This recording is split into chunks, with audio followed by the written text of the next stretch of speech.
Hola, soy Alejandro Rosas y esto es 15 minutos ante la historia.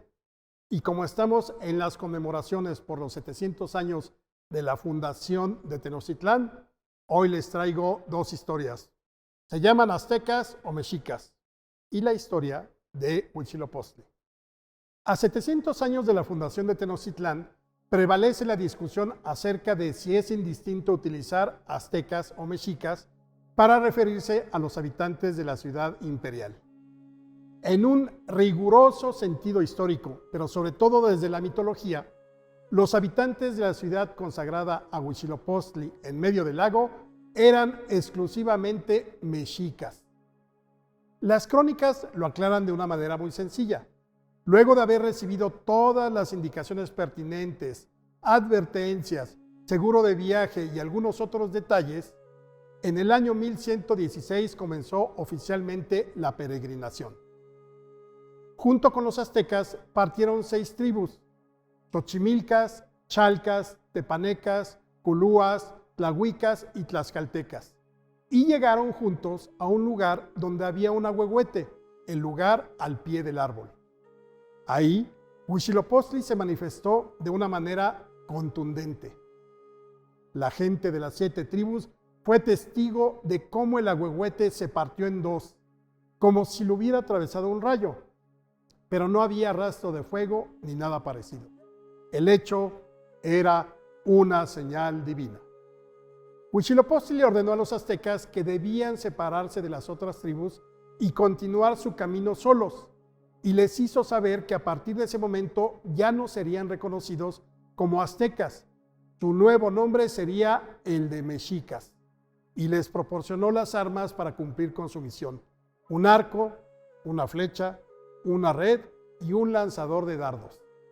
Así, de un plumazo de colibrí zurdo, como era conocido Huitzilopochtli, los mexicas era el pueblo que renacía como guerrero, elegido de Huitzilopochtli, dios del sol y de la guerra, y bajo su tutela irían en busca de la tierra prometida, solos, como lo debe hacer todo pueblo elegido. Y así continuaron la peregrinación. Entre los muchos lugares por los que pasó la peregrinación a lo largo de 2 siglos, Coatepec fue un parteaguas, quizá el momento más importante de toda la marcha, incluso por encima de la fundación de Tenochtitlán, porque en Coatepec el pueblo mexica fue testigo del nacimiento de Huitzilopochtli. ¿Otra vez? Te preguntarán. Sí, otra vez. Y podía hacerlo cuando quisiera y como quisiera, porque Huitzilopochtli era Dios y hacía y podía lo que quería, como lo refirió uno de los cronistas indígenas tiempo después. En Coatepec se le ocurrió nacer de las entrañas de la diosa Coatlicue, la de la falda de serpientes, y asumir la forma con la que sería venerado, con la que sería temido para siempre. Es un hecho que la realidad se fundió con el mito. Lo que fue una batalla épica que terminó con la depuración definitiva del pueblo del sol y la consolidación del grupo que seguía a Huitzilopochtli y a su caudillo sin cuestionarlos, se transformó en un mito fundacional, en la génesis de todo lo que estaba por venir, lo que le daría sentido y fundamento a Tenochtitlán. La historia es así. Por instrucciones de Huitzilopochtli, los mexicas se asentaron en Coatepec, donde permanecieron cerca de 28 años. Fueron tiempos de prosperidad, la gente llegó a pensar incluso que estaban en la tierra prometida, y por un momento sintieron sus corazones llenos de alegría y de júbilo. Huitzilopochtli tenía otros planes. Un buen día ordenó a su pueblo que continuaran la peregrinación. Quienes confiaban ciegamente en los designios de Huitzilopochtli obedecieron las instrucciones de su caudillo y se alistaron para partir. Pero había un grupo profundamente descontento que se pronunció en contra y se negó a dejar Coatepec.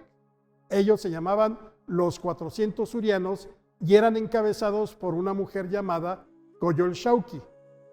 Todos tomaron el camino de la rebelión. En nombre de Huitzilopochtli, el caudillo que guiaba la peregrinación y sus guerreros se batieron contra los rebeldes que estaban dispuestos a todo. El caudillo de Huitzilopochtli salió victorioso y antes de partir ordenó la destrucción de su asentamiento para que en la memoria de los hombres quedara resguardada la única verdad, que en el cerro de Coatepec, el cerro sagrado, Huitzilopochtli había encarnado como guerrero para vencer a sus enemigos. ¿Qué dice el mito? Lo que fue un enfrentamiento terrenal ordinario entre hombres, una lucha por el poder al interior del grupo mexica, fue mitificado y se transformó en una lucha entre dioses, entre el sol y la luna, que le dio sentido a la mitología y a la historia mexica, a Tenochtitlán, a su recinto sagrado y al templo mayor. Según el mito, un día como cualquier otro, la diosa Coatlicue se encontraba en lo alto del cerro sagrado de Coatepec. Hacía penitencia y barría afanosamente.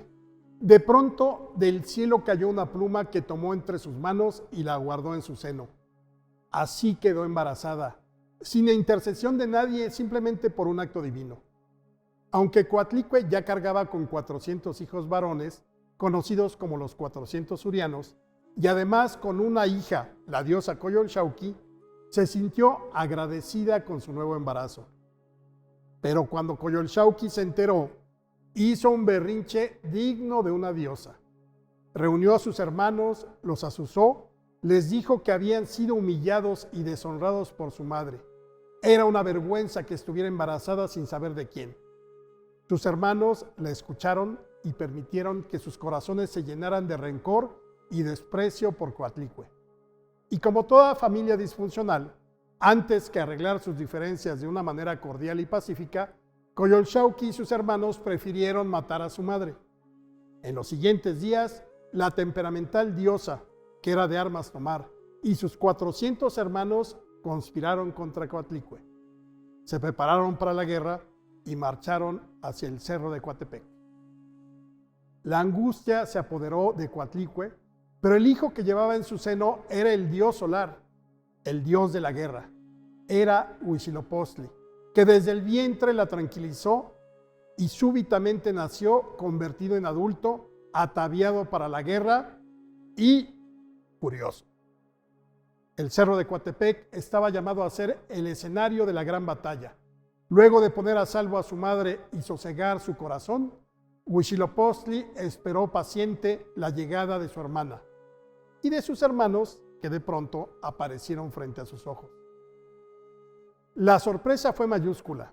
Esperaban encontrar a su madre sola y acabar pronto con ella, pero si algo hubieran deseado habría sido no encontrarse con el dios de la guerra y además enfurecido. Coyolxauhqui no tuvo ni tiempo de suspirar. Huitzilopochtli la degolló con su arma, la serpiente de fuego, y su cabeza rodó hacia la ladera de Coatepec. Luego tomó su cuerpo inerte y lo arrojó desde lo alto del cerro. Conforme rodaba cuesta abajo, el cuerpo de la diosa se desmembró. Las manos, los brazos, las piernas quedaron regados en todas direcciones. Excitado por la sangre, por la guerra, por la ira, Huitzilopochtli prosiguió su tarea y se lanzó contra los 400 surianos. Los persiguió y acosó cual conejos, y al alcanzarlos los despedazó. La cabeza de Coyolxauhqui fue arrojada al cielo y se convirtió en la luna, y los 400 surianos se convirtieron en las estrellas del firmamento. La victoria de Huitzilopochtli representa el triunfo diario del sol sobre la luna, del día sobre la noche, de los rayos de la mañana que disipan las tinieblas nocturnas. El dios tutelar de los mexicas se había manifestado como guerrero, como deseaba que fuera cada uno de los hombres de su pueblo. Les había mostrado sus habilidades, su destreza y su valor. Esa era la naturaleza del pueblo del sol, la guerra, y con la guerra alcanzarían su grandeza. Lo ocurrido en el cerro de Coatepec fue tan importante para los mexicas que una vez fundada Tenochtitlán, año con año, celebraban el nacimiento de Huitzilopochtli en la fiesta del Panquetzalistli, una de las más importantes de su calendario ritual que se realizaba durante el solsticio de invierno. Soy Alejandro Rosas y esto fue 15 minutos ante la historia. Los espero en nuestro próximo episodio.